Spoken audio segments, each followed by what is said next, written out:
Okay. Yeah. Okay. Hello and good afternoon, viewers. This is the Business X-Ray Show. I'm Charles Boyd, your host. Now, it's a very interesting session that we have today because it's coming out of your requests. You know, we've had people with a background in grain business. We've had people with a background in just commerce. Others are interested in cross-border trade. We've had Yasin here who exports fish up to Nairobi and others. And there have been quite a couple of questions that some of you have raised for which you need answers. Like we said at the beginning of these sessions, we want these to be really good learning sessions and experiences. That's why we bring practical operators, business people that are really, really doing it. And but of course, we notice that out of the experiences and sessions, we tend to have questions that arise and need answers from the experts or the people that sit in particular positions, like, of course, the space of exports, and then like the space of grains. Now, today's topic is tailored to actually be cross-cutting. That's why we are looking at Uganda's export potential and farm export potential, for that matter, and the ingredients driving it. Now, it's quite optimistic as well, but we know that in there, it's a very loaded statement. There's a lot that need to be done to actually see that Uganda sits where it's supposed to sit in that particular area.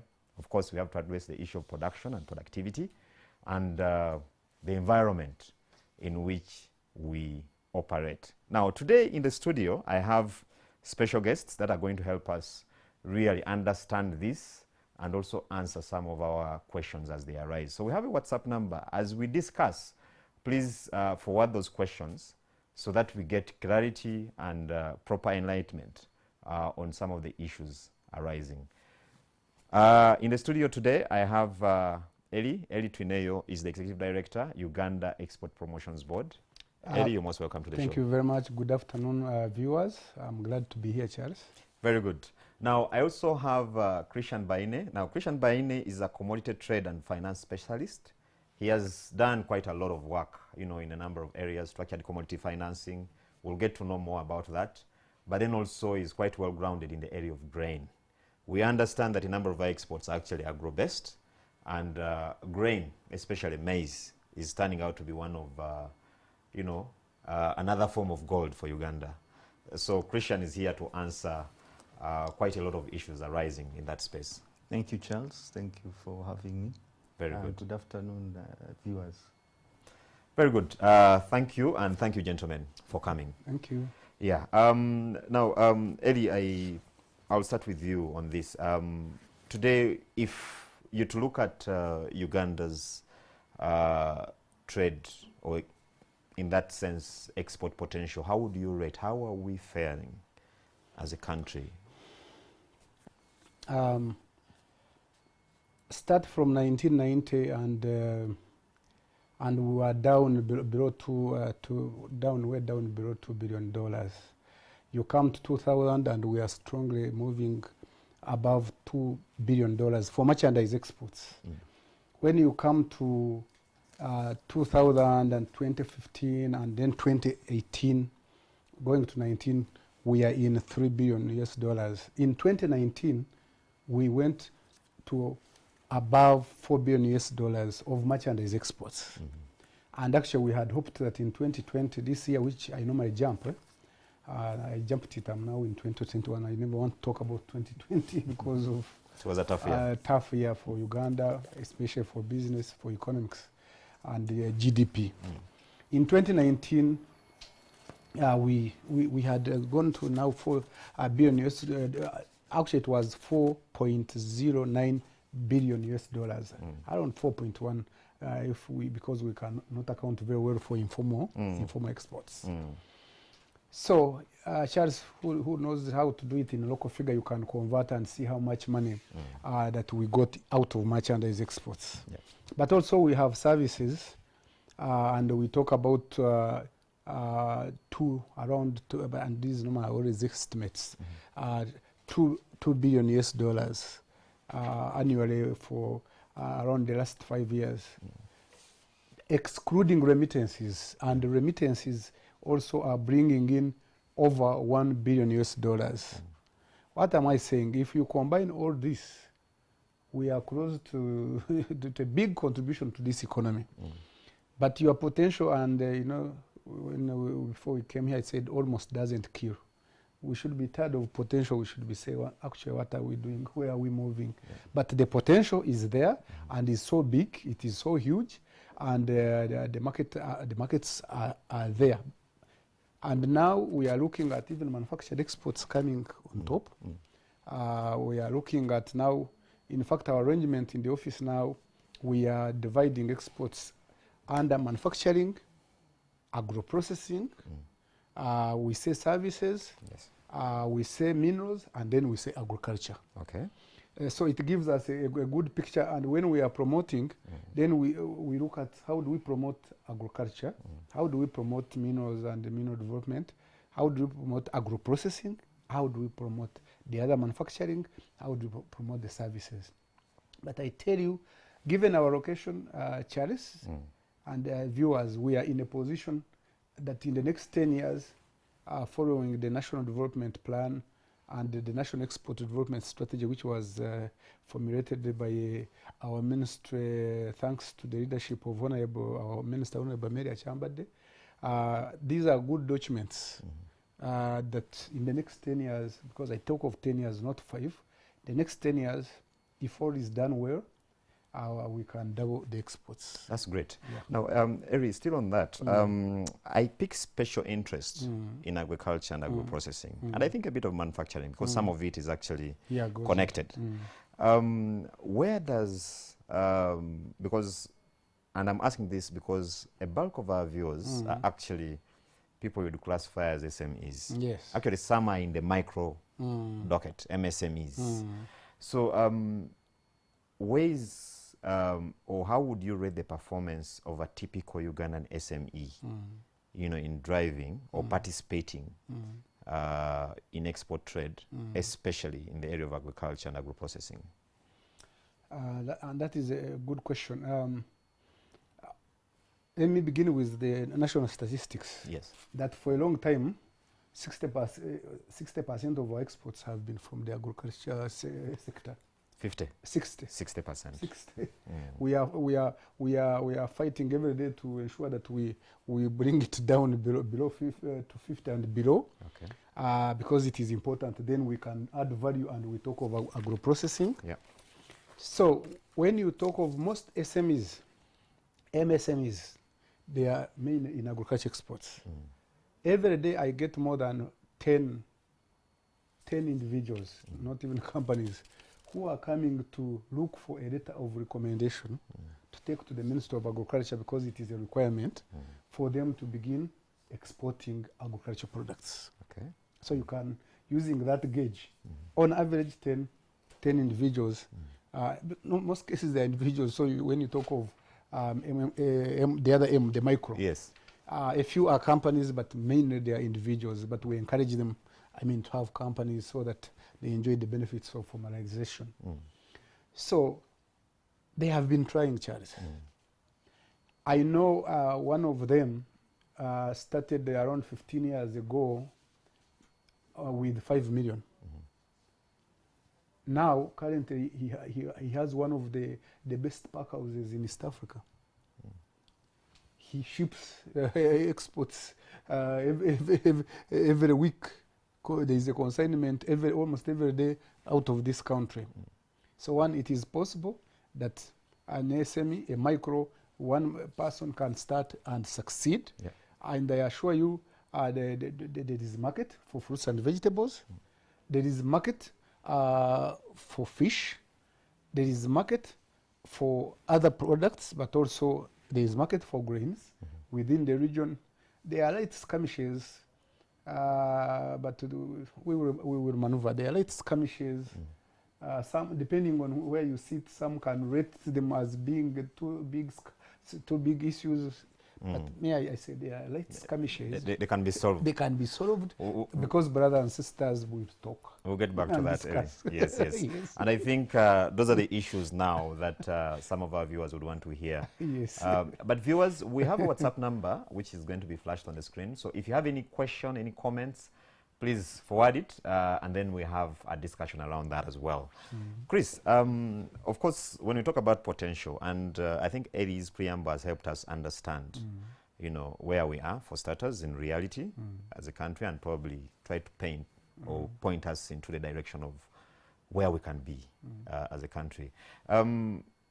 There's a lot that goes into tapping into that potential, and I know one of them is, of course, working on issues of production and productivity, and then what happens after that. And here I have, for instance, the grain sector in mind. The other day we saw what happened when Kenya was, you know, turning back consignments of our maize. From where you sit, what do you think? First of all, how would you rate, you know, our performance and positioning in actually exploiting or exploring, first of all, the regional markets, basing or standing on the platform of agribusiness, or to be specific, crops like those that fall within the grain subsector? Thank you, Charles. A key thing, of course, is the size of these businesses, their integration within the value chain. You know, how are they linked with the people who are supplying them? How are they linked to the inputs? How are they linked to financing? How are they linked to all these aspects of the value chain that promote the export potential and the competitiveness of the particular enterprise? Like you said, these are small enterprises. Yeah. Many of them are now coming up, but you will note that many of them are really designed structurally to meet small contracts, small aspects of the market, and they do not relate effectively with these markets. Many of them are small, and in order to meet the potential, to service the potential that exists in these markets, you need to have a certain aspect of economies of scale. Many of these farms are too small to sustain the kind of need that these markets require. If you look at some of the statistics I saw, of the 300 or something thousand businesses that are in the manufacturing sector, only 19% are in food processing. So those which have an aspect of value addition. 81% are in textiles, metal fabrication, furniture making, and all these other artisanal aspects of the manufacturing process. But then even of that food processing, just 8% is in grain milling. And there are very many issues that come with that. Like I said, the quality of the inputs that these people are putting into their business, the low quality of seed, the high cost of financing that is not pegged to their business cycles. Yeah. So you get a business that needs to produce, process, export, but the financing Is not looking at this person does not tally with that cycle. So you find someone is giving credit, but at the time when he's supposed to be producing, or he's being given trade finance when he's supposed to be planting. Which begs a question, Chris, because I mean, really I can see there the bottom line is that these guys are quite small. You know, and that brings a uniqueness around them. Yes, you need to grow, Charles. You need to grow in order to absorb the extra costs of exporting. There are costs, logistics, transportation, documentation, many of the things that Eli has been talking about. If you do not have a certain aspect of size, then you might not be able to penetrate to sit in that particular space. Precisely. How do we get these businesses there? Because truth be told, a bulk of our operators, especially in the agriculture sector, are at that level. How do we reorganize, if I may use that word, these players to actually push them into that area? Or what can be done to actually deal with that particular issue? Many of these things are obviously in the policy side. Eli has talked about many of the enabling policies that are being put in place to, support growth by creating certain aspects of the economy that can promote competitiveness and help them to grow. But a lot also has to do with their internal structure. I read some statistics that said that up to 93% of the businesses in the manufacturing sector are sole proprietorships. 95% have less than 4 people, 4 employees working. So you have a metro fabricator, or you have a small milling operation that has 2 or 3 workers, maybe. 95%? 95%. Wow. A lot of them, over 90%, don't even have a computer. So they cannot read the market. They cannot understand what is going on in these regional markets. They do not understand what is the quality and all those sorts of things. So it needs a lot of internal restructuring, internal support. So part of the responsibility actually lies with the proprietors? With these businesses. Okay. These are private businesses. If they are to engage at that level, they have to step up a little bit in the way they engage with these markets, the way they engage, structurally, to improve themselves, to improve their capacity. Because some of these markets are not what is the word? They are not they are not sympathetic. They don't compromise on quality. Yeah, exactly. If you do not understand what documentation you need at the border, or you do not understand the trade agreements that are available, COMESA and all these corridor things and all this kind of thing, you can't take advantage. You can't be competitive. If you do not have a business plan that speaks to the projections, that speaks to what is happening in the market, what are the inflows, what are the outflows, where is grain coming through, where are the shortages, and all this sorts of, it becomes difficult to be competitive, and therefore difficult to take advantage of aspects of your, where you are good, and then you can't grow. And free that potential. If you can't grow, you can't free, certain things that allow you to.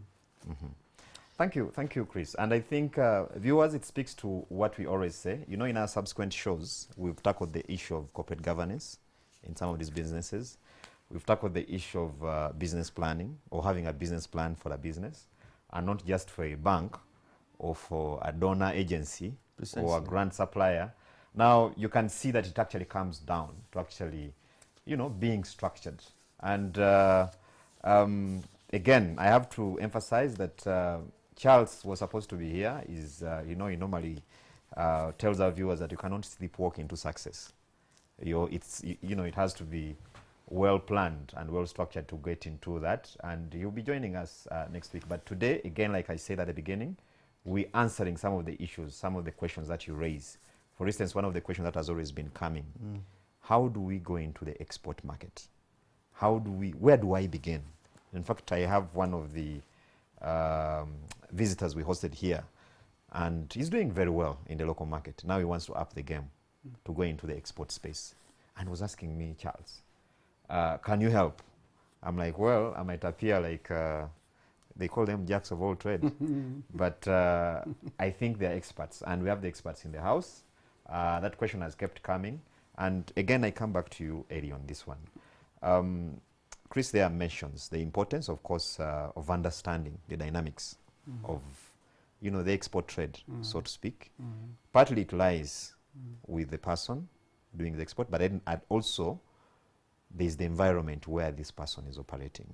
And I know for the fact, for instance, that we've had quite a number of very beautiful bilateral trade arrangements with particular countries. And generally speaking, we've gone into some of these arrangements you know, that can enable our business people to actually do trade with our partner states or neighbors and the like.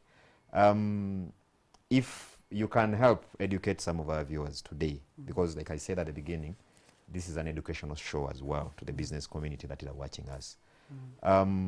What are some of these policy arrangements that we've gone into that can allow a Ugandan business person to do business with another state, beginning with those in the region? Thank you, Charles. Let me begin like this. That first of all, for you to succeed in international trade, to be a successful exporter, there are two sets of factors. One, factors internal to your company, internal to your firm. Chris has been talking about some of those. You have to be prepared. You just cannot wake up and you begin going to export. Yes. But then there are other factors that are beyond your control, which are, like you said, the environment, which are environmental. Environmental meaning which are external to you, but which are within the country. And these have to do with the laws, the policies, the regulations, the politics. Yes. And they are so important that even if you are so good in your business and these factors, environmental factors, are not satisfied, you will not succeed. And the environmental factors jump beyond even the country. They go to the market. Yes. So there are factors in Uganda which will affect your production and productivity. Some are at your farm level, how you are organized. Some are within the environment, which some are government, some are politics, some are how you reach the market. But then there are those in the international in the market, in our markets, in export markets. Now, I begin with what has the government done internally to ensure that we reduce these challenges. Let me assure you, viewers, and especially the private sector who want to export, exporting is easy once you are ready. Once you are ready, exporting is easy. I'm saying once you are ready. Yes. And the government has created a good enabling environment. Exports are zero rated for taxes, meaning that when you are exporting, you are not charged. We charge imports, what we call import dues, but we don't charge export dues or export taxes. Exports are zero rated for taxes. You just take your goods, they go through customs, and then they go where they are going. Yes, it is true. There are some levies, but those are not export taxes. They are just levies on different a few products for reasons which are meant to stabilize the subsectors. The second important aspect is that the government favors exports in many other ways. There is what we call the National Export Development Strategy, which was formulated since September 2017 by our Ministry of Trade, Industry and Cooperatives, under the political leadership of Honorable Amelia Chambade, a very good document which shows the target markets, which shows how to penetrate them, which shows the challenges, but which calls upon the government to reduce the hurdles. In fact, in that document, there is a suggestion that we should have an export development fund, which export development fund can be under Uganda Development Bank, realizing that commercial loans, commercial credit is expensive. Yes. Now, then there is what we call NDP, National Development Plan 3. The National Development Plan 3 has made export promotion as a development strategy. Let me explain to you, viewers, what I mean by development strategy. Not just a trade strategy. That the government has realized that for Uganda to achieve the middle income status and upper advanced status, for the government to realize more growth and wealth for the people, for the government to reduce debt or minimize it, for the government to increase jobs, for the government to continue giving free education under UPE and USE and UPET, for the government to have medicine and hospitals and clinics of government, and to build roads, export promotion is important. In other words, it has, for the first time, export promotion is a national development strategy. Yeah. Meaning, therefore, it affects all sectors. And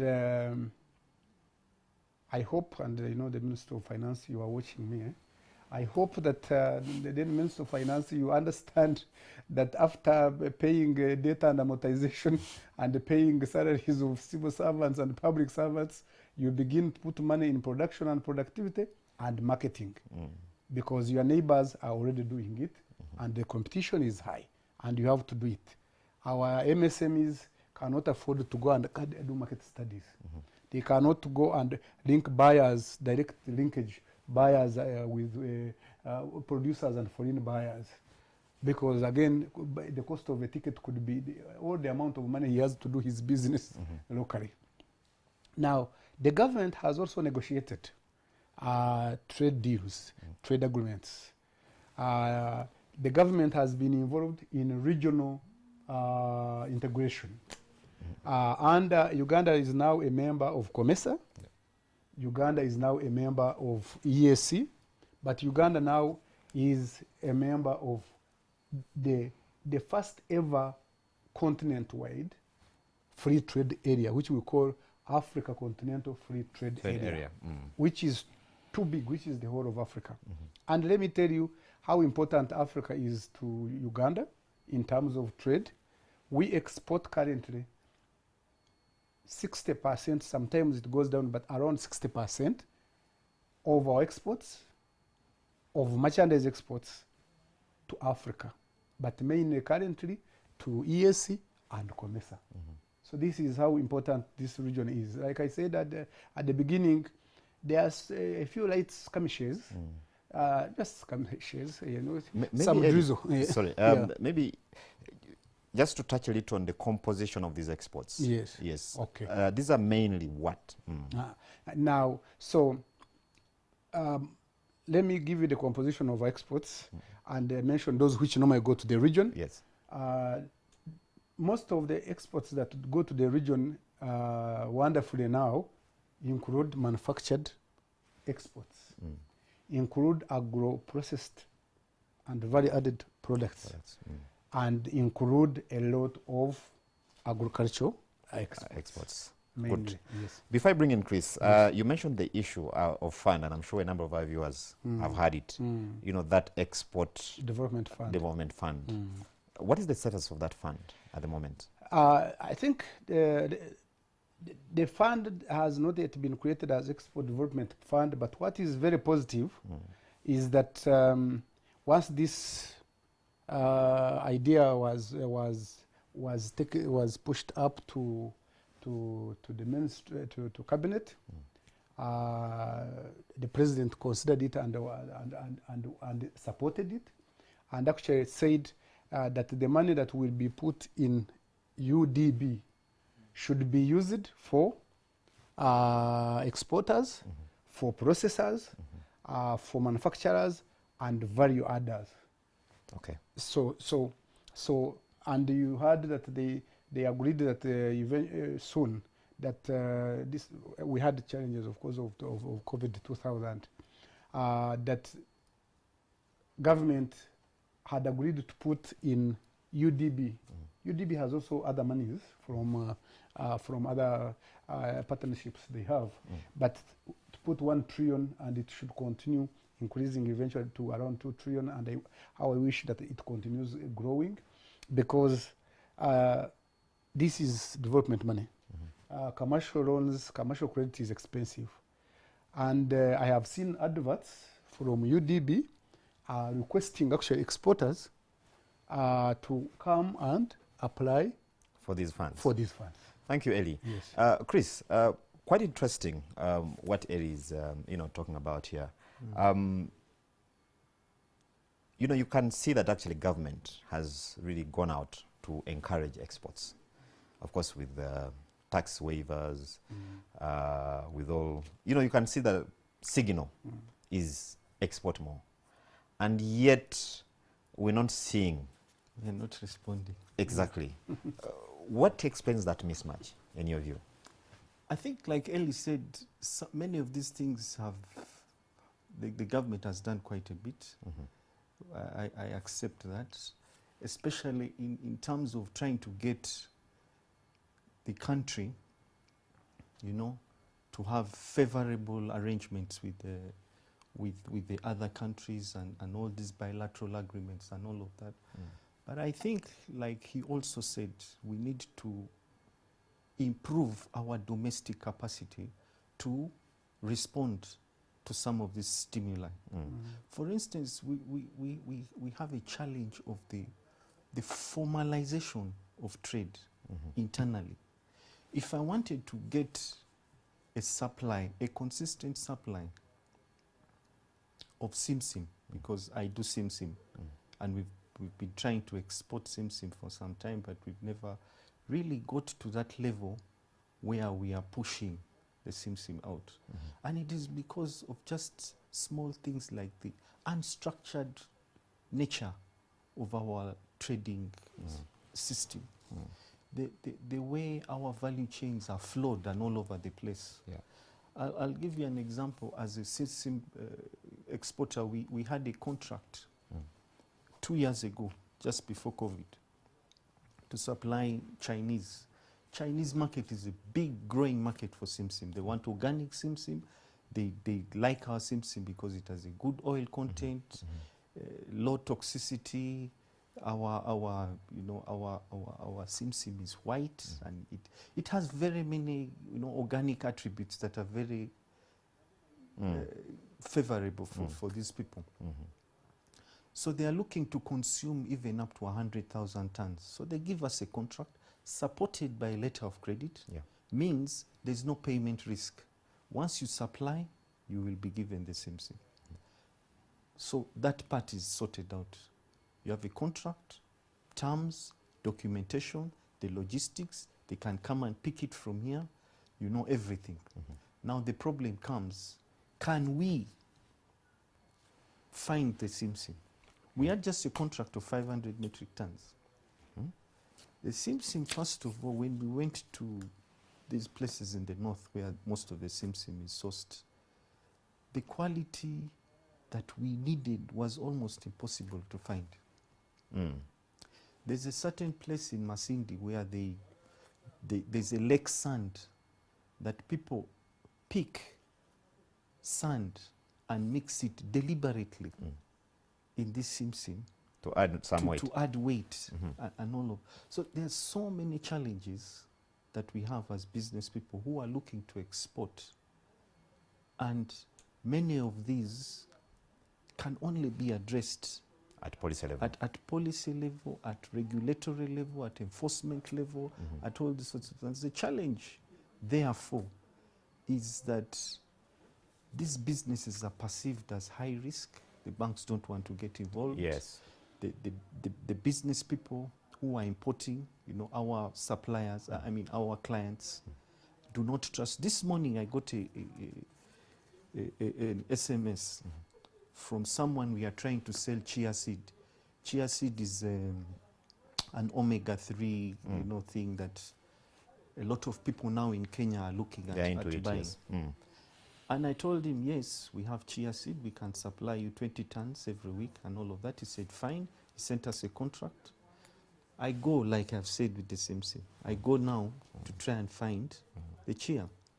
Now, the challenge I have is that this guy, my client, calls me in the morning, sends me a message and says, Chris, the chia that you're going to get in these places, we are told they are mixing it with waste from Kampala factories.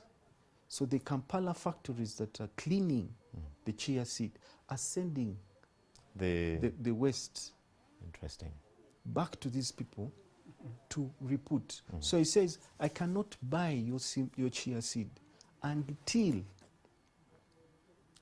I have processed it and all of that. And beware of paying for this chia seed, because you might lose up to 50% in weight. Up to 50% in weight. So we have a market. we have opportunities. We And the have, potential is here. We have, you know, good soils but and all that. we have significant challenges. Great. So mine would be like to tell Ellie that, look, Ellie, you're doing a great job, but can you also extend some of your, you know, policy focus to some of these things that are that are constraining business? And I would like to add something there, We- coming to you, Ellie, again, because you're the policy man here. But before that, viewers, again, if you have any questions or comments, please, there's a line, a WhatsApp line, which is on your screen. Just send those questions and those pointers. It's a discussion, and it's a learning discussion. I'm sure your questions are going to be addressed. Ellie, when you hear Chris, because, you know, sharing his experiences and that kind of thing, it begs a question. What's the level of engagement between Uganda Export Promotions Board with other agencies of governance or government? For instance, are you speaking to agriculture? Are you speaking to, you know, other enforcers to see that Chris that you want to export to market A, B, Y, Z actually gets the kind of quality he needs, and even reaching to the point of rearranging these farmers if the arrangement is the problem? What's the level of engagement, in other words, between government agencies to actually promote and drive some of these really noble aspirations? That's a good question. For a long time, as you know, once you are not in government, there is a way government operates. But I am not mention, but I mention what we have tried to do. One, we have formed the National Exports Development and Promotion Committee, made up of the key ministries and agencies, and which COVID interrupted us. But it will continue to sit very regularly, and the ministries sent me highly technical people to sit on this committee, which is positive. The second one is with agriculture. We are now working tight. We are very close. In fact, if we want to export agricultural products, agriculture will require most cases. Some continue go and export, and we require that we give you a recommendation. And our recommendation is simple, 1 or 2 paragraphs. One, requiring that we will be following you up. Even before we are not doing it, now we are doing it. Even those who are already registered with us, when they come for recommendation, we give them 2 letters. One is that we are recommending you to agriculture. If they find you fit, they should help you. Secondly, we will require that every quarter we need to know your performance. Now, particularly for, if I talk about fruits and vegetables, we, like about 3 weeks ago, we have visited all the pack houses with agriculture, with Ministry of Trade, and UNBS. We have visited pack houses to ensure that they qualify. Those who will not qualify, we will help build their capacity so they can qualify. Because most of exporters of fruits and vegetables cannot afford a pack house, so they normally work with existing pack houses. Number 3, with the limited resources, as you know, and budget, and that's why I hope the Minister of Finance, after they have had their lunch, are listening to Charles Boji's program, because I'm talking to you directly. Exports are important, and if you want to reduce debt, you must export. So we have begun linking producers to exporters. We have done it in different places, but on a small scale, because given of our financial capacity, not technical capacity, but financial capacity, because, and you know what I mean when I say, Chris knows, when we say financial capacity, you should go and tell your members of parliament who appropriate the budget that exports are important. They need to give budget to those who promote exports. The third thing we have done, we have worked with a few companies, private companies. I can mention Oram, for example. We have worked with Oram and had training for in the north with SimSim. So we organized with Oram, we organized producers, and we had training, and Oram explained what quality they wanted, and that when they produce it, they will buy it. They have started, and we think that once we link directly the private sector, and this private sector explain what they want, and because it is a carrot and stick, if you don't give me the right quality, your things will go to waste. And we know agricultural products are perishable. You can't keep them indefinitely. So, and we think this will work. We have also worked with cocoa in Bundibujo, in Bunyoro region, in Hoima Chitoba. We took the buyer, the direct buyer. In fact, in Hoima, in Chitoba, we a private company that we took opened up a primary processing plant, a primary drying plant for drying cocoa, because these people would produce cocoa and lay it on the floor because they don't have the capacity. So now you bring your products, you can sell it fresh, you can sell it when it is dry, and they can dry it for you, and then you make money. My belief personally, and which is now the view of the organization, because leadership is important, as you know. Individual leaders matter too, by the way, to organizations and countries. And you must have seen this during COVID. In some countries, some people did not encourage their people to wear masks and to protect themselves and to social distance. Yet many people were dying and are still dying in those countries. So leadership is important. If the leadership has the view, the positive view, and my positive view is that we need to link producers and buyers. We need to link producers and exporters directly. Because then the producers, the exporters, traders, they can be traders at different levels, they can be exporters. They are telling these guys, this is exactly what we want. And this is how we want it. You don't produce it this way, you don't store it this way, I will not buy it. And it is beginning, inshallah, if we get enough funds, I think this is our way, this is how we want to do it. And we are going also to the international market to link foreign buyers with big producers here.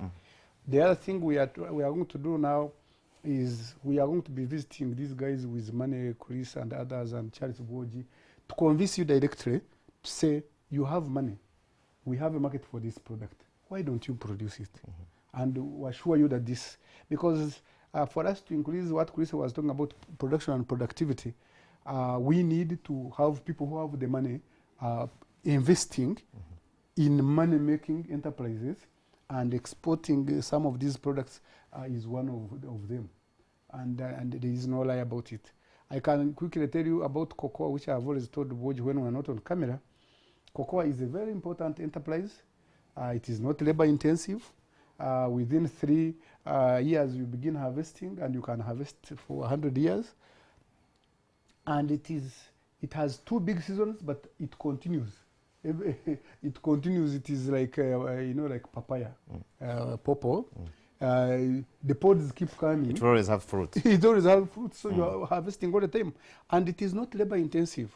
When you go to where they are doing it, people are not. It mulches itself after it grows, so there is not a lot of weed under it. But it gives you a lot of money. For the last 5 years, I have not seen cocoa going to 5,000 shillings for dry cocoa. Actually, it hasn't gone below. It has not gone below. And actually, it has not been at 5. It has always been around 8 to 7 per kilo, which is good. And you can intercrop it again with matoke. You can intercrop it again with the avocado. You know, avocado is also coming up, especially House avocado. I hear you. Yes. Okay, before we go for the break, I want to squeeze this in, and I'll come back to you, Eddie, on information dissemination to the public. Okay. Chris, there's a very, I'll call it a thorny issue that emerged, I think, about a couple of weeks back, Of course, I hinted a little on it, the issue of grain. Ugandan grain being stopped from accessing the Kenyan market. Of course, you touched a little on, the kind of quality issues you contend with as exporters of some of these items. And, many questions started, making rounds. And one of them is, because some of the people involved are actually fairly big players, one wonders, do you feel, that there is appreciation of quality for exports, even within the big players in the value chain of some of our exports? Of course, looking at grain as a case study. And if you don't see that happening, what is the problem? How do we overcome that? Because like you rightly put it at the beginning, there are not ways about it. The market out there is not really, it's not a charity thing. Thank you, Charles. That's a good question. Obviously, we had issues with the quality, especially, as you said, with the Kenyans rejecting our grain. They put certain conditions. Many of them were tagged to quality and certificate of origin and all these sorts of things, traceability.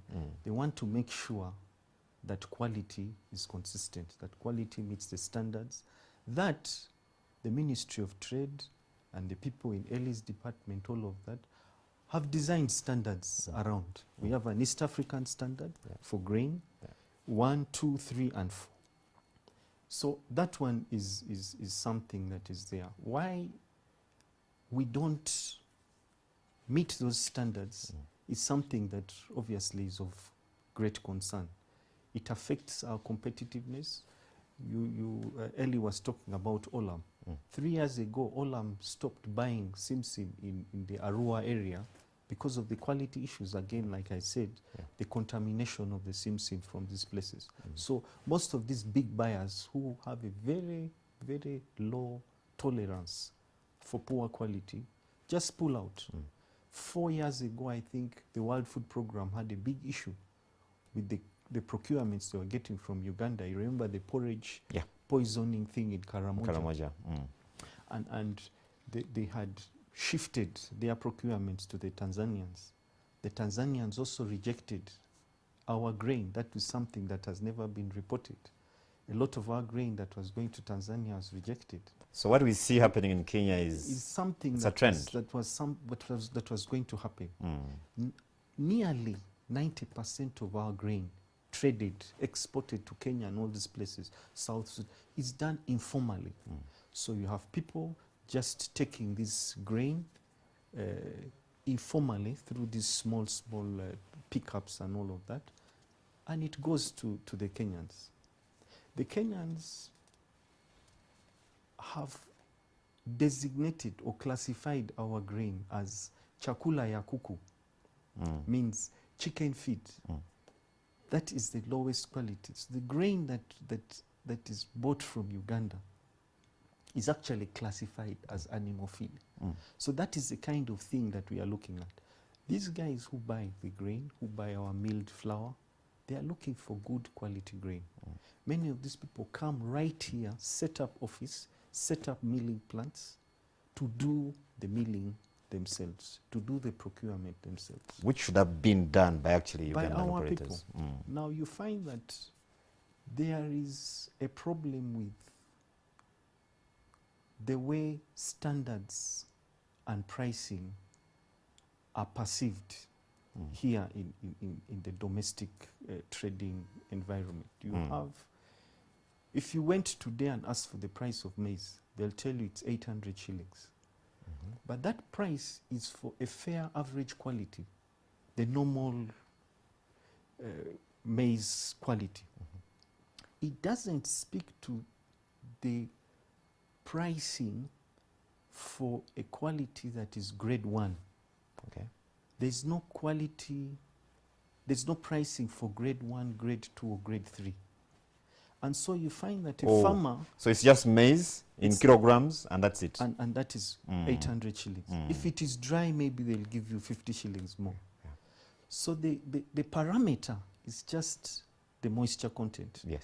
The rest of these other things which are of concern to the people who are buying what would have exported is not looked at. And the For farmer has no foreign matters, motivation because there is no precisely. premium There's no for paying premium attention to certain... for paying attention to the quality. Yeah. So you find that if someone dries his stuff and cleans it, does the chia seed and cleans it, he's going to get exactly the same price as this guy who has done nothing. I hear you.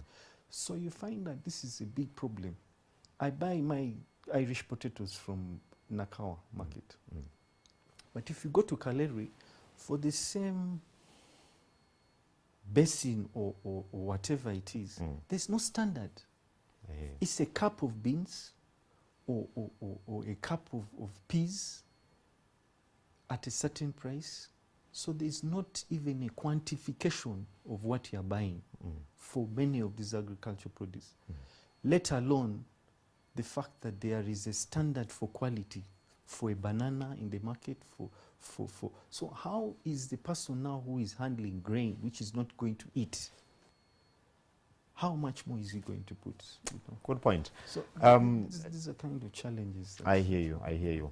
Viewers, we're going to take a very short commercial break, and when we come back, I think Eri will be discussing with us, you know, what is being done, you know, to reach out to this person, the producer, who is actually producing, to motivate them, because now that becomes there. It's a macro issue. It's at policy level. How do you motivate the farmer to actually produce the quality and respect the quality? Or if it means punitive measures being put in place, they also happen. We'll be picking that from there after this very short commercial break. I'm seeing quite a number of questions coming through. Please don't call on that number. Just send a WhatsApp. We'll pick those pointers, questions and comments, and they will be addressed after this very short commercial break. Still the Business Express show, and today we are tackling a very important topic. Of course, the one of really, if I may borrow a word of the millennials, unleashing Uganda's export potential. And of course, the ingredients that we need to do that. And in here, of course, before we went for the break, we're trying to look at, you know, for lack of a better word, the low-hanging fruits. And we're looking mainly at agribusiness and some of the sectors and what can be done to see that, you know, as a country, we make the best of these.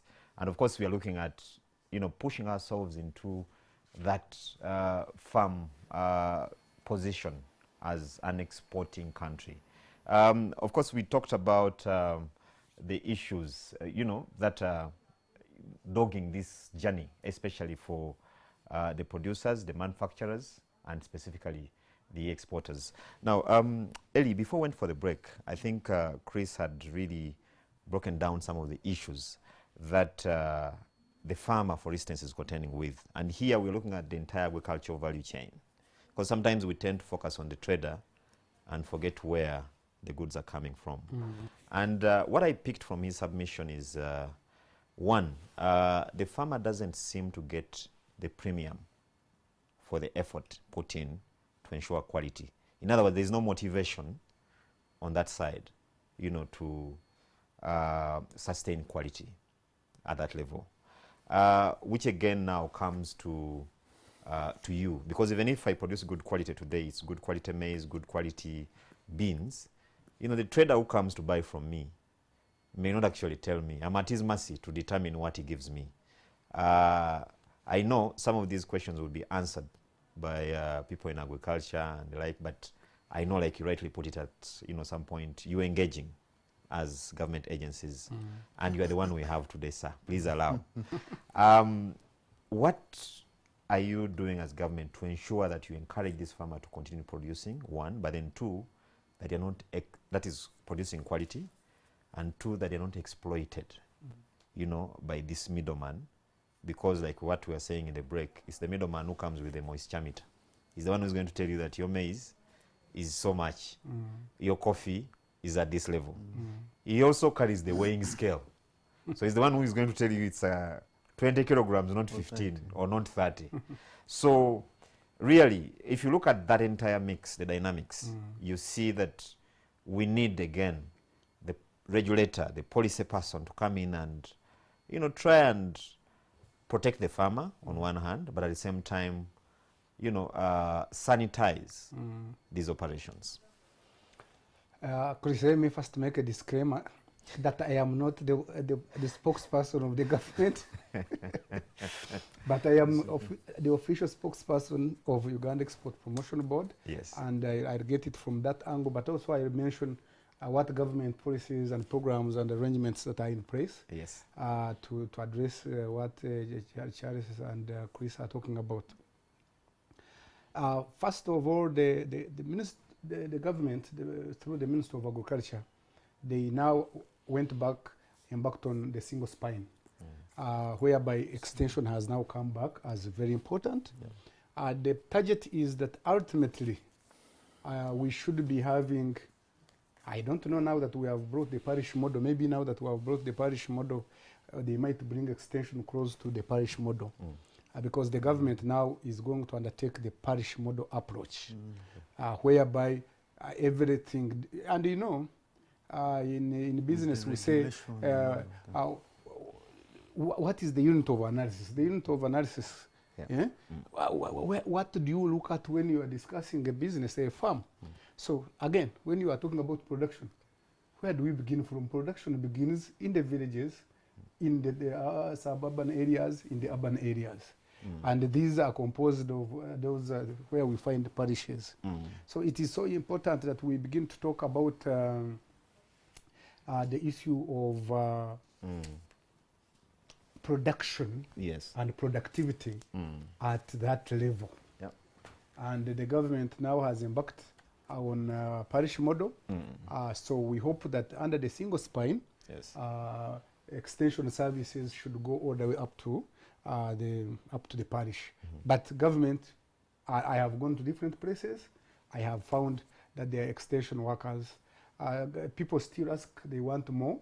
They want more of these people because they are the most important in this country. The second thing I can talk about is the issue of like with coffee. Coffee, UCDA regularly gives guide on prices. I know that is okay. Even cotton gives a guide, CDO gives guide on prices. But then, yes, I agree, there are many other products, especially grains. And the grains, most of our Ugandans beyond coffee, they are in grains. They are either in beans, they are in simsim, they are in chia seed, they are in maize. So it is an important aspect that we need to talk about because we need to organize the grain sector. The Minister of Trade has got the grain trade policy. We need to continue to see how it is implemented effectively. What we have done as Uganda Export Promotion Board is what I was saying in the previous segment of linking producers directly to buyers, which is good. Because I'll tell you an example. We went to Butambara. Butambara is not very far from here.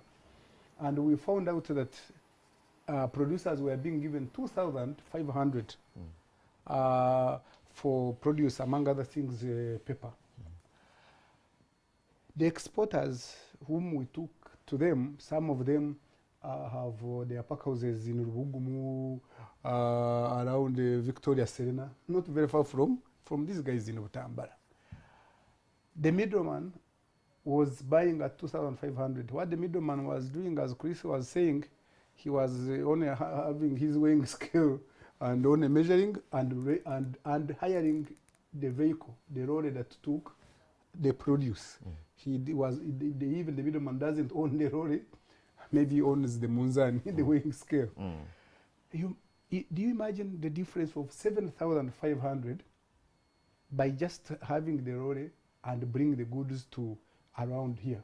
Okay? So they were losing 7,500. That's huge. That's huge. So we linked them directly. So for every kilo, they had to sell 4 kilos to get 10,000. Now they are selling 1 kilo to get 10,000. So, and we want every support so that we extend this. You can extend that. Yeah, because I think this is the only model that will work. because human beings respond to what we call incentives, positive and negative incentives. Because the more you keep oppressing this person with your poor place, they stop producing these products. And then they become poor, and the economy becomes poor, and then we don't have money for school fees, then we don't have money for health facilities as households. So as at Export Promotion Board, in a small way, we are doing this, and whenever we are doing it, we bring in agriculture. We bring in UNBS, we bring in other partners. We think it is good. Now, particularly for grains, which is important, you know, you talk about Chris as a grain expert, but he's also, you know, he's also a coffee expert for another discussion when he comes back. Particularly for grains, the exporters, you know, the producers are not being told what grade they are selling to these buyers. The buyer is simply saying, me, I'm giving you so much for every kilo. So there is no incentive. And we want to work with Grain Council because that is the biggest grain association or group of traders. And Chris is here, he's quite grounded in that space. He's part of them. We want to work with them so that we are honest, that we are ethical, and that we tell people, produce grade A, we buy it, produce grade B. What I have observed mainly, people fail to get grade A, but they get grade B, and which is good. I give an example that you can achieve grade A, you can achieve grade B. In my small, I said, let me not be going to be on TV and talk what I don't know. And I have tried also to do farming, and I did maize. And I did maize, and Aponye came and gave me good money, and they found that moisture content was good and all these other tests because it is simple to do. And we want to work with the producers now that it's a parish model to do cribs. A crib, you can do a crib using reeds, normal reeds. You don't have to have wire mesh and the rest. Put it 2 feet above the floor. If you are in a village, when you are very organized, there's a way you can calculate. When you bring your maize, eventually you can know the losses because of drying. In a grain, you can put, you throw the cobs without removing the cassori.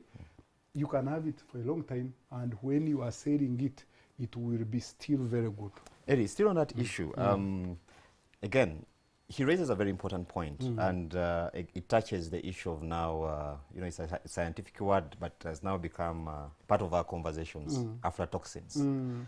Because what he was mentioning, the rejection we had in Tanzania, the Kenyan one coming on top of that. You know, when he was making the submission, I was thinking, where does this or this produce go bad? You can clearly see it's an issue of storage. It's an issue of generally post-harvest handling.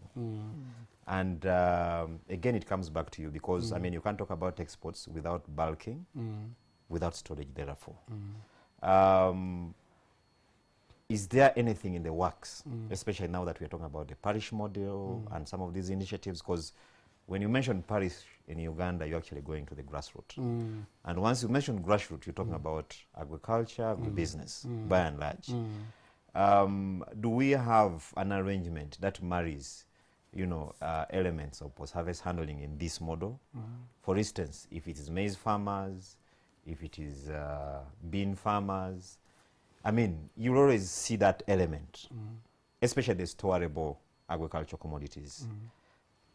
Is there a discussion, or are you advising, for instance, as Export Promotions Board, you know, to have some of these warehousing initiatives, silos, and the like? Is it in that discussion? To try, of course, and deal with this issue. Yeah, thank you very much. One, the Ministry of Trade, our ministry, the Department of Cooperatives, and they have a specialized agency called the Uganda Warehouse Receipt System. Yes. Our authority are working on certifying warehouses in different parts of the country. Incidentally, given the grains we have, our storage capacity is still below or around, English is good, below around approximately 1 million. At one time it was 770,000, which is very small given our production. But yes, our ministry is working on that. And the other approach, which is important, is to encourage under the cooperatives, the Department of Ministry of Trade, Industry and Cooperatives, to encourage producers to work in groups. When they work in groups, like I said about this issue of the crib, the producers, once they are together, they can have their kind of stores, they can afford them, and they don't have to be expensive, but they can afford them, and that is the only way. For our developing economies, farmers who are our mamas, who have one tin, one sack of grains, storage will be a challenge. Storage will have to be addressed at group level. You will not manage at individual level, because the challenge of grains is post-harvest management. When I worked with these projects, these Americans, it is me who requested for the first study, at least on grains, on maize, to know the levels of aflatoxin. Yes. And yeah, the results were shocking. We hired these professors of Makerere, they did a study, we found the aflatoxins were high. The beauty is, the advantage with Ugandans, we eat the embryo of the maize, but in Tanzania and in Kenya, they eat whole grain. And therefore, aflatoxins are important to them, because then you are doing the whole thing. And aflatoxins can kill. They can cause cirrhosis, they can cause cancers, they can kill, they can be poisonous. So the other aspect, Charles, that we are talking about, again, back to Export Promotion Board, is we want to engage again producer groups, to tell them what it is and how to do the right thing. And our approach will be to encourage them to have small cribs, as groups, small cribs. And they don't need to be made of wire mesh or what. No, modern cribs. And I tell you, once you put it at those 2 feet, even these rats don't go there. I don't know whether rats don't climb. For some reason, they don't go. So we want to encourage these producers to do group bulk storage, because as individuals it will be difficult. And when you bring these grains back to this big storage, it will again be redried. It will be again be redried, recleaned, only the sorted. The right product will be stored. Great. Yeah. Thank you. Viewers, you've heard from the man. Is the man with the key to the market. Of course, it is in futility if you produce and you have nowhere to sell. And the Ugandan market can only take so much. A lot or a bigger portion of the market is out there. And of course, we request Eddie to give a contact here where you can keep the engagement. Of course, you've heard him. He's given us very, good promises on, for instance, if you have good produce, in certain areas, you can actually, link up with the Uganda Export Promotions Board and get, connected to the markets. Now, let me move to the responses, because we have quite a number of viewers watching us. This show is watched by people who are looking for knowledge in business. And they are watching us both within Uganda and out of the country. Now I have Moses. Moses is watching us all the way from Hamburg. And he's saying, I agree with Christian. The farms, SMEs are too small, but this has been the narrative since some few decades. Why don't we think in terms of bringing SMEs together to have this bulk and continuous supplies? I think that's what we've been talking about. I don't know whether you want to input on that as well. No, like you said, this Michael. Moses. Yes, that's a very, very good question. And like you said, this is something that has been mentioned again and again and again.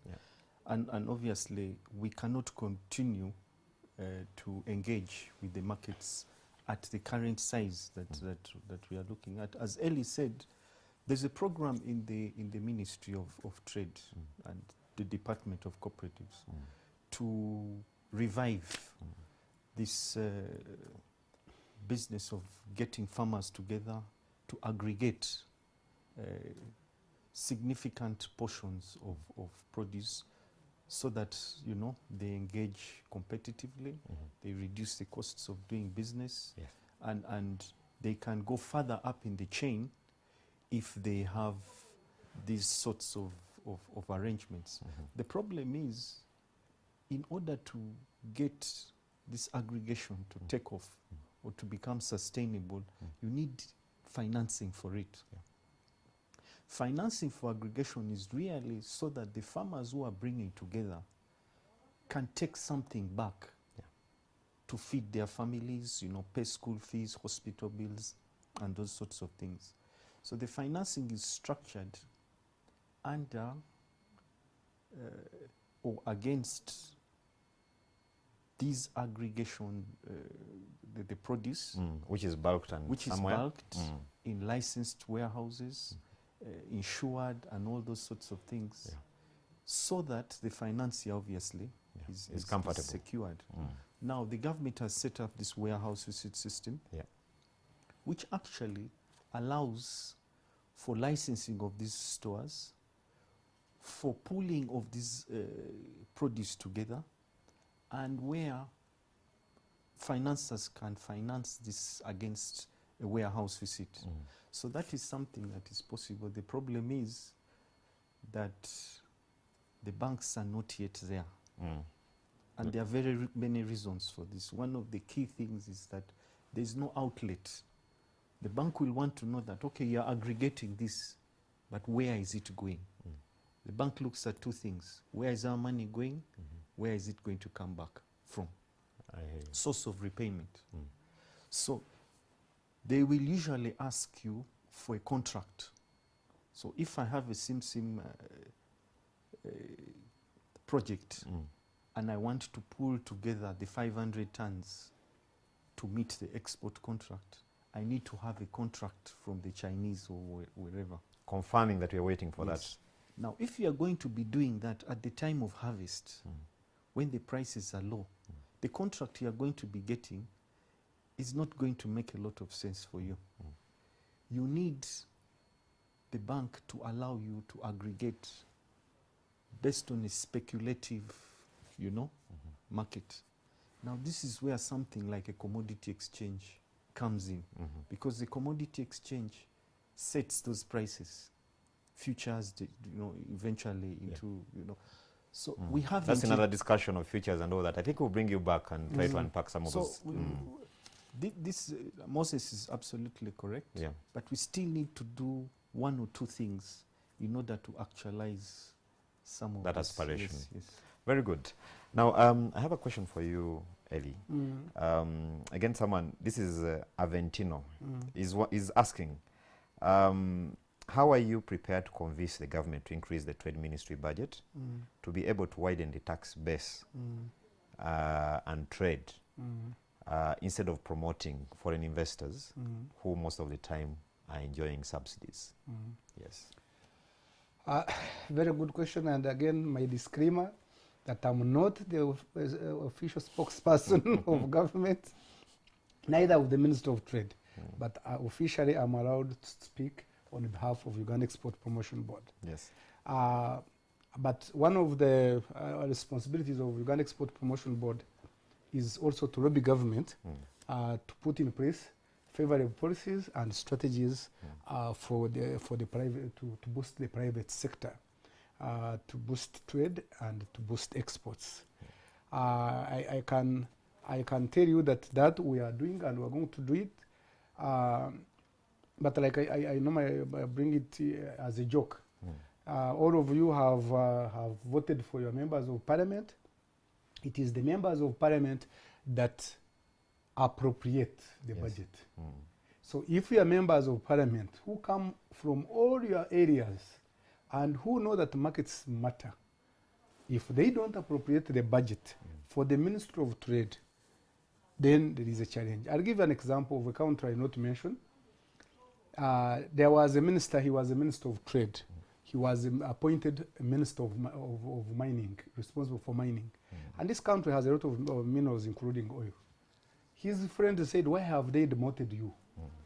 Because the Ministry of Trade, if you know the history of Japan, if you know the history of South Korea, if you know the history of China now and other countries, the Ministry of Trade's role is to make sure they reduce the debt burden by earning foreign exchange via trade. The cheapest way to get foreign exchange is to earn it, but not to beg for it. I hear you. Yeah, and I'm going to push it, Charles. Everywhere when I meet members of parliament, I've told them. When I meet the Minister of Finance, I've told them. Okay. I'll keep going up with my minister until we present it, I think, to cabinet. Thank you, Eli. I'm afraid I have to rush here a bit because we Yeah. have quite a number of No, it's okay, questions to it's okay. respond to vis-a-vis the time. Yes. So I have someone here saying, thanks for the show. What is the minimum produce, say Arabica coffee, green beans, an upcoming SME can produce to be linked to buyers by the Export Promotions Board? No minimum. Okay. No minimum. Anyone can come. We advise. Okay. I think that's okay. Then, Chris, I have someone for you here. Is asking, they are into, grain trade. He doesn't say at what level and whatever volume or performance. So he's wondering, what can you advise him? How can he go about organizing? I'm trying to summarize his question. Organizing finance to support his business. He has aspirations of exporting to the regional markets, but he doesn't know how to position himself to be able to attract funding and financing from financial institutions. That's a good question, very broad, because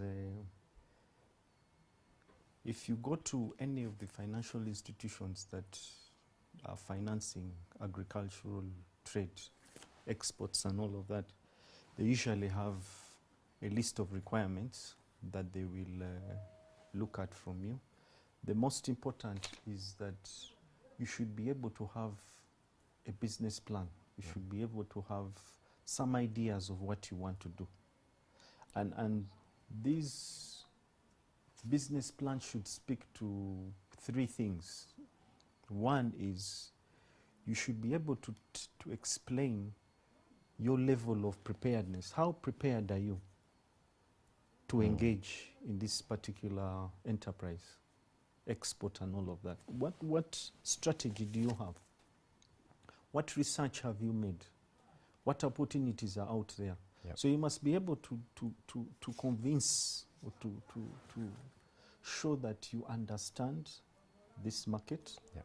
You understand where you are going, and you have a strategy of how you are going to not only penetrate, but be competitive and be sustain, the business. So you have to do market research and all of that. Yeah. The second is, how are you going to source the raw material? What qualities are you looking for? Yeah. What volumes? How are you going to plan for these volumes? What are the supply chains you're looking at, and all of that? Then the sales and distribution. What risks, insurance, documentation, the methods of payment? How are you being paid? Is it through a letter of credit? Is it open account? All those sorts of things. So there's a lot you have to speak about your business in order to, get the banks involved. Now you can ask that, I've just asked you that question. How do I get all these things in place? Now there are people who can help to hold your hand, in terms of getting this prospect to understand the business, and they advise on these sorts of parameters. You can go to the Grain Council. Okay. The Grain Council is a very good point, resourceful. They can walk him through various sectors, various aspects of these questions. Great. I have Dickens here. Dickens is from Chebando. He's saying he's quite impressed by Chris's knowledge of the subsector, and he would want to volunteer in your company for free so that he learns some of these things going forward. He's most welcome. Okay. Eri, I have someone here. Is Norbert. Norbert is asking, to avoid poor quality products being exported, which spoils the country's reputation, is it possible to categorize Uganda's agriculture exports to be handled by specific companies? I was talking during the commercial break with Chris, and you remember what he told me. Uganda is one of the more liberal countries in the world. As a matter of fact, in 2015, we were in Italy, in Milan, and one of the Italian professors said that Uganda's laws on trade and investment are more better than the Italians and the European ones, and that Uganda is more liberal. So it's very difficult. But what we are doing is we advise people on what is the right quality. We advise the people and the companies on what the market requires. Yes. But going forward, and we have requested our ministry that we need to be allowed a way of how we can go an extra mile to encourage by way of carrot and stick, to encourage and discourage poor quality. But until it is finalized, I can't now say it on camera. I hear you. Yeah. Stephen Chams has a question for you, Chris. He's saying, can a quality controller of an industry or a company be able to motivate suppliers, in brackets farmers, to ensure quality of raw materials in agro-processing industry? If so, how can they do that? I think it is two ways. One, if they can be very consistent in exactly what they want from the farmers, so that if you say that you want grade 1 or grade 2, you are consistent and you stick to that, and you discount, you know. For instance, if someone comes and the foreign matter content in the sample or in the delivery is above, you know, you have to discount it in accordance with the set standards of discounting and all of that. But I think the more important part of capacity building, so to speak, for the farmers by the quality controller would be to teach them how this analysis is done. I hear you. Thank you. Now, I have a number of people, about 5, who are interested in getting Eddie's contact, or a contact at Uganda Export Promotions Board. Yes. Because they say they were hearing some of the information very well explained for the first time, and they would like to get back to you. How can they get in touch? Our main number is 0414 259 779. 0414 279 779. Very good. Yeah. There are also those that are asking for Christian Baini's contact before we wrap this up. Yeah, you can get me on 0772 762 869. That is 0772 762 869. That is also the number that I have on WhatsApp. Very good. Still with you, Chris. What would be your last submission on today's topic? Of course, we've talked about the issues of quality, because it seems every time we talk about exports, the next thing is quality, the next thing is volumes, the next thing now comes to generally the entire value chain, especially when you talk about agriculture. I mean, have you noticed we're talking about exports, but a bulk of this discussion has gone into agriculture, because it is indeed the low-hanging fruit we have as a country, for starters. And that is interesting, Charles, because I was looking at some statistics that say that agriculture as an export or its related components has recently been overtaken by the services exports, as Ellie said, you know, education, tourism, transport, you know, those sorts of things. And there's a huge bulk on that. I was trying to actually unpack that. I saw IT, precisely, telecom, and that kind of thing. Now, the next question you ask, who is actually sitting in that space. Precisely. Yes. Now, agriculture has shrunk, in fact, from, I think they say 60% Yeah. to now about 25%. That's right. Or probably even less. That's But right. agriculture, you know, is about 80% of the private sector That's right. is in the agriculture business. Yeah. So there's a little bit of a challenge there. And even though the government has done well to promote the other export portfolio, we need to continue to get or address the decline in the agriculture. To do more. You know, exports. In grain, we produce 4 million tons of maize. About 30% or maybe less That's per year? is spoiled per year. About 30% is spoiled. Post-harvest. Wow. You know, because of poor handling, poor storage, and all those sorts of things. But you still have about 2.8 there for about 2.8 million tons that is ready to go to the market. A little bit is eaten at the farm, you know, the ladies who do maize at the side of the road and all of that.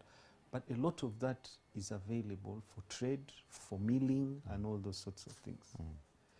The storage capacity, as Eli said, storage capacity that meets the standards of the Uganda National Bureau of Standards is just about 600,000 tons. Wow. We have 9,000 metric tons per day processing capacity. So we can process a lot of that from the recently installed machines that say you go to Mandela or Aponyi, all these big factories, but they only want quality. Only therefore less than 20% of these factories are actually working to their full capacity or the required capacity. So it's let me say it another way, it's 20% utilization capacity of these processing plants. So we don't have the stores, we don't have the grain, The volumes that that is are going needed. in, but a lot of that 2.8 million tons is finding its way to all these places. So what should we do? Even just in the grain, we haven't talked about beans and sim and all these sorts of things. Yeah.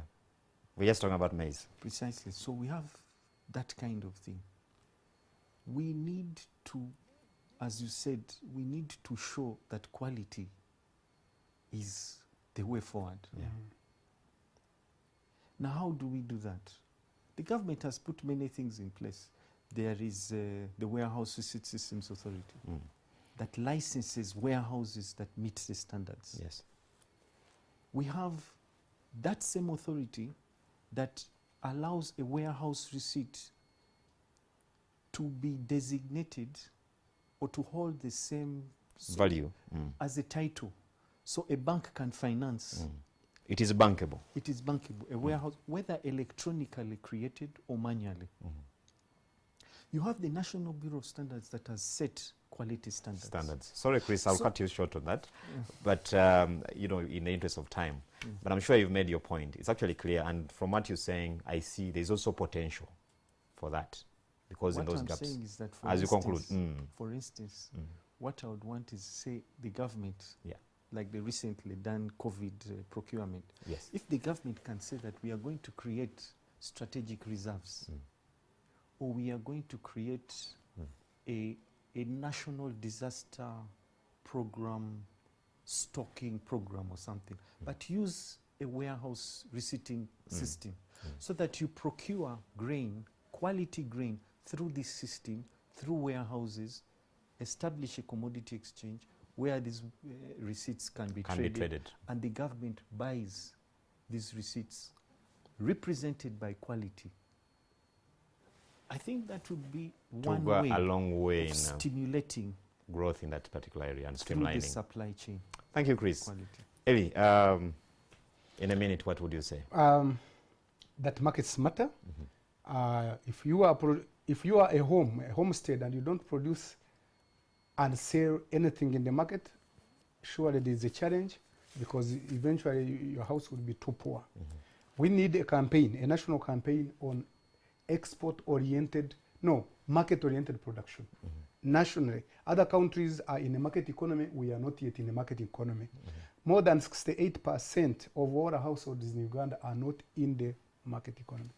Thank you very much, Ellie. Thank you very much, Christian. I have to apologize. It's been a very interesting debate. Time is never enough. But we'll endeavor to bring them back.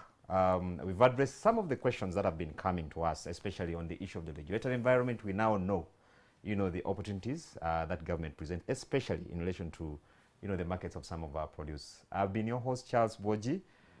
This has been the Business X-Ray. Next week, we are bringing back, the stories of some of these motivational entrepreneurs, to share with us the experiences in managing and running businesses.